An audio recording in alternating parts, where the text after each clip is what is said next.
بسم اللہ الرحمن الرحیم۔ طالبان کا امیر ملا ہیبت اللہ بال بال بچ گیا۔ حملہ کون تھا، کہاں سے آیا، سیکیورٹی اسرار میں کیسے داخل ہوا، آئی ایس آئی یا ٹی ٹی پی سازش کے ماسٹر مائنڈ کا پتہ چل گیا۔ نور ولی محسود کابل سے اچانک غائب کیوں ہوا، نیا ٹھکانہ کہاں ہے؟ یہ 10 نومبر 2025 کا واقعہ۔ طالبان کا امیر ملا ہیبت اللہ اخندزادہ قندھار میں اپنے مرکزی صدر مدرسے میں موجود تھا کہ شام 5:15 بجے کے آس پاس اچانک ایک شخص نے اٹھ کر اس پر چاقو کے وار کر دیے۔ ملا ہیبت اللہ اس حملے میں بال بال بچ گیا، لیکن اس کے دائیں ہاتھ میں شدید زخم آئے۔ اگرچہ یہ قاتلانہ حملہ بری طرح ناکام ہوا، لیکن اسے طالبان کی صفوں میں کھلبلی مچا دی۔ اس واقعے کے بعد طالبان کے اندرونی سیکیورٹی کے امور پر سنگین سوالات اٹھے اور تمام حکومتی عہدیداران اپنی نقل و حرکت محدود کرنے پہ مجبور ہو گئے۔ تو ابتدائی طور پہ افغان اور بھارتی میڈیا نے آئی ایس آئی کو اس قاتلانہ حملے کا ماسٹر مائنڈ ٹھہرایا۔ بعض حلقے اس حملے کو ٹی ٹی پی کی کارستانی قرار دیتے ہیں، کیونکہ ملا ہیبت اللہ کے حکم پر افغان طالبان نے پچھلے چند ہفتوں سے سیکیورٹی کے نام پر ٹی ٹی پی کے سربراہ کی نقل و حرکت کو محدود کر رکھا ہے۔ تو جس پر نور ولی محسود اور اس کے کمانڈر اپنے میزبانوں سے شدید ناراض تھے، تو حیران کن طور پہ کابل انتظامیہ نے اس واقعے کو چھپانے کی پوری کوشش کی۔ کسی حکومتی عہدیدار نے نہ تو اس واقعے کی تصدیق کی، نہ ہی ان کی طرف سے کوئی تردید سامنے آئی، بلکہ اس واقعے کو چھپانے کے لیے نہ صرف حملہ آوروں کی شناخت کو انتہائی صیغہ راز میں رکھا گیا، بلکہ حملہ آور کے مارے جانے کی خبریں بھی چلوائی گئیں۔ لیکن اب نہ صرف حملہ آوروں کی شناخت سامنے آ گئی، بلکہ اس بات کی تصدیق بھی ہوگی کہ وہ زندہ سلامت ہیں اور اس وقت ایک تفتیشی مرکز میں زیر تفتیش ہے۔ تو حملہ آور نے تفتیشی حکام کو جو بیان دیا ہے، اس کے بعد کابل اور قندھار میں خطرے کے سائرن بجنا شروع ہو گئے ہیں۔ طالبان کے بعض وزیر و مشیر تو اس قدر خوفزدہ ہو چکے ہیں کہ انہوں نے حکومتی سیکیورٹی واپس کر دی ہے، اپنے خاندان کے لوگوں کو ذاتی سیکیورٹی پہ مامور کر دیا۔ ہر کوئی یہی سوچ رہا ہے کہ اگر ملا ہیبت اللہ کا سیکیورٹی حصار ٹوٹ سکتا ہے تو پھر وہ کس کھیت کی مولی ہے؟ تو میں سمجھتا ہوں کہ طالبان کی قیادت کے خدشات جائز بھی ہیں۔ حملہ آور کی شناخت اور سازش کے ماسٹر مائنڈ کو بے نقاب کرنے سے پہلے میں چاہتا ہوں کہ آپ کو ملا ہیبت اللہ اخندزادہ کی سیکیورٹی امور سے متعلق اہم معلومات سے تو آگاہ کر دوں۔ اس سے آپ کو اندازہ ہوگا کہ کابل میں ایک انتہائی خوفناک جنگ چھڑ چکی ہے، اور میں آپ کو بتاؤں کہ طالبان کے امیر ملا ہیبت اللہ کی سیکیورٹی عمری لشکر کے ذمے ہے، اور اس لشکر میں شامل تقریباً 60,000 مسلح جنگجو اپنے امیر کی ذاتی اور اجارہ داتی سیکیورٹی پر مامور ہیں۔ تو عسکری لشکر ملا ہیبت اللہ کے خاندان، اہم کمانڈرز، علماء کرام کو بھی سیکیورٹی فراہم کرتا ہے، جبکہ اسٹریٹجک علاقوں کا کنٹرول بھی اسی یونٹ کے پاس ہے۔ تو ملا ہیبت اللہ کی سیکیورٹی کے بنیادی طور پہ 3 حفاظتی حصار ہیں، ان پہ مشتمل ہے۔ پہلا حفاظتی حصار جو ہے وہ فوری حفاظتی یونٹس کے پاس ہے۔ اس کوئک رسپانس یونٹ میں شامل تقریباً 1000 جنگجو ہر وقت ملا ہیبت اللہ کے ارد گرد ایک حفاظتی حلقہ بنائے رکھتے ہیں۔ تو اس یونٹ کی قیادت ملا عبداللہ جان اخندزادہ عرف حافظ نظر کے پاس ہے، جبکہ ملا محمد ظریف زرار اس یونٹ کے نائب سربراہ ہیں۔ اور اس یونٹ کی ذمہ داریوں میں ملا ہیبت اللہ کے براہ راست ذاتی سیکیورٹی کے ساتھ ساتھ ان کے خاندان اور اہم مذہبی اور فوجی مشیروں کی سیکیورٹی بھی شامل ہے۔ تو ملا ہیبت اللہ کی حفاظت کے لیے دوسرے حصار کا نام علاقائی سیکیورٹی یونٹ کے پاس ہے۔ اس کا ریجنل سیکیورٹی یونٹ کا سربراہ ملا محمد ولی شاہ آغا ہے، جبکہ ملا آغا مبارک اس کا نائب ہے۔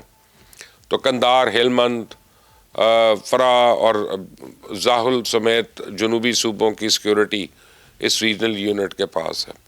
اس کے علاوہ یہ مقامی کمانڈرز یعنی بااثر خاندانوں اور علماء کرام کی بھی نگرانی کرتے ہیں، اور انٹیلیجنس معلومات کی بنیاد پہ خطرات کی پیشگی اطلاع بھی دیتے ہیں۔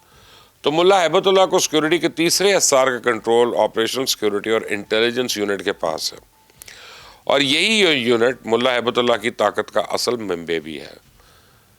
یہ یونٹ ملا عبدالسلام ایوب آغا کی قیادت میں کام کرتا ہے۔ سرحدوں کی سیکیورٹی، ایئرپورٹس کی نگرانی، سمگلنگ روٹس کا کنٹرول، طالبان کے فوجی اور انٹیلیجنس اداروں کے انتظامی امور اسی یونٹ کے پاس ہے، اور یہ یونٹ امیر تک پہنچنے سے پہلے خطرے کا سد باب کر دیتا ہے، اور پورے گروپ میں سیکیورٹی امور پہ کوارڈینیشن بھی کرتا ہے۔ اب یہ لمحہ فکریہ نہیں ہے تو اور کیا ہے کہ ایک شخص تینوں سیکیورٹی حصار توڑ کر ملا ہیبت اللہ کے اس قدر قریب پہنچ گیا کہ اس نے چاقو کے وار کر کے اس کو لہو لہان کر دیا۔ یہ حملہ آور کہیں اور سے نہیں آیا بلکہ طالبان کی صفوں میں موجود تھا۔ اس کی شناخت لیفٹنٹ حافظ صدیق اللہ ولد مولوی عبد النبی کے نام سے ہوئی ہے۔ صدیق اللہ ہلمند کے ضلع موسیٰ قلعہ کا رہائشی ہے اور اسے طالبان کی وزارت دفاع کا کاؤنٹر انٹیلیجنس ڈائریکٹوریٹ اس کے تحت 215 اعظم آرمی کور کے رکن کے طور پہ اس مدرسے میں تعینات کیا گیا تھا جہاں ملا ہیبت اللہ اپنا زیادہ تر وقت گزارتے ہیں۔ تو آپ اپنی سکرین پر صدیق اللہ کا فوجی شناختی کارڈ دیکھ سکتے ہیں۔ صدیق اللہ نے 2024 میں ہلمند میں قائم ایک کیمپ سے عسکری تربیت حاصل کی تھی۔ اس بعد اسے قندھار کے مرکزی مدرسے میں تعینات کیا گیا جس کی وجہ سے اسے ملا ہیبت اللہ تک بلا روک ٹوک رسائی حاصل ہو گئی۔ تو صدیق اللہ 1 سال سے جس موقع کی تلاش میں تھا وہ 10 نومبر کو اسے مل گیا۔ شام 5:15 بجے کے آس پاس صدیق اللہ نے ملا ہیبت اللہ پر اچانک چاقو پر کے وار کیے جسے ملا ہیبت اللہ کے دایاں ہاتھ لہو لہان ہو گیا۔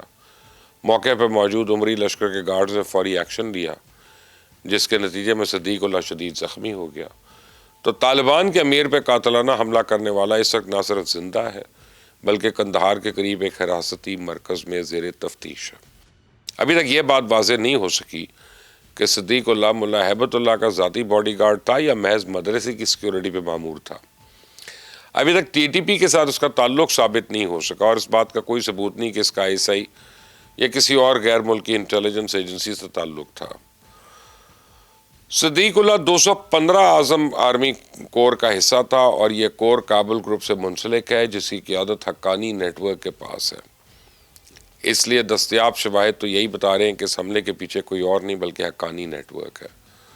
اور خبر یہ ہے کہ کل ملا ہیبت اللہ پر قاتلانہ حملہ کرنے والے کی شناخت منظر عام پہ آئی اور کل ہی ٹی ٹی پی کا سربراہ نور ولی محسود کابل سے پکتیا منتقل ہو گیا۔ پکتیا خوست کے علاقے میں حقانی نیٹ ورک کے زیر اثر سمجھا جاتا ہے اور نور ولی محسود کی پکتیا میں منتقلی کا مطلب ہے کہ اب وہ قندھاری گروپ کے ساتھ نہیں بلکہ حقانی نیٹ ورک کی چھتر چھایا میں جا چکا ہے۔ حافظ گل بہادر کی موت کے بعد افغانستان میں یہ نئی صف بندی کسی بڑے طوفان کا پیش خیمہ ثابت ہو سکتی ہے۔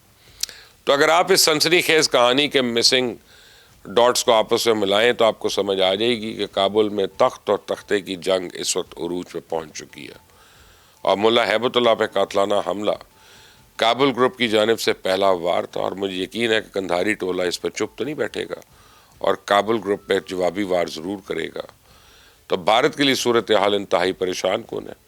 اسے اپنے برسوں کی محنت اور سرمایہ کاری ڈوبتی ہوئی نظر آ رہی ہے کیونکہ بھارت کی خفیہ ایجنسیوں نے بڑی محنت کے بعد افغان طالبان کو پاکستان کے خلاف جنگ کے 1 پوائنٹ ایجنڈے پہ اکٹھا کیا تھا۔ تو طالبان کے اندرونی صفوں میں لڑائی کی یہ حالت دیکھ کے بھارت کو اپنا ایک گھناؤنا منصوبہ شاید ناکام ہوتا نظر آ رہا ہو۔ اس لیے بھارتی میڈیا نے یہ دعویٰ کرنا شروع کر دیا ہے کہ افغان طالبان نے پاکستان کے خلاف جنگ لڑنے کے لیے اپنی تیاریاں تیز کر دی ہیں۔ سنیں ذرا کیا کہتے ہیں۔ افغانستان نے ایک بڑے لیول پر اب تیاریاں شروع کر دی ہیں جس کے تحت طالبان سرکار نے پرانے ٹینکس کو اپ گریڈ کرنا شروع کیا ہے جو منیر کے لیے ایک بڑا چیلنج ثابت ہو سکتا ہے۔ طالبان نے پاکستان کے خلاف سیدھی اور آر پار کی لڑائی کی تیاری اب شروع کر دی ہے۔ تو گودی میڈیا کے لب و لہجے اور ٹون سے تو اندازہ ہو جاتا ہے کہ طالبان کے درمیان پائی جانے والی نئی صف آرائی سے توجہ ہٹانے کے لیے یہ بیہودہ پروپیگنڈا کر رہا ہے۔ تو زمینی حقائق یہ ہیں کہ افغان طالبان کو دن رات یہ خدشہ ستا رہا ہے کہ پاکستان کسی وقت بھی کابل و قندھار پہ دوبارہ حملہ کر سکتا ہے اور اسی خدشے کے پیش نظر 2 روز پہلے خوست کے گورنر نے ڈیورنٹ لائن پہ معمور اپنی بارڈر سیکیورٹی فورس کو الرٹ رہنے کا حکم دیا۔ تو اگرچہ رشیا اور ایران اسلام آباد اور کابل کے درمیان ثالثی کی کوشش کر رہے ہیں لیکن فی الحال میں سمجھتا ہوں کہ افغان طالبان جب تک دہشت گردی کی سرپرستی نہیں بند کرتے نا تب تک کسی ثالثی کا کوئی فائدہ نہیں ہے۔ تو میرے خیال میں افغانستان کے خلاف ایک ٹارگیٹڈ آپریشن ہونا ہی پڑے گا اور کرنا ہی پڑے گا۔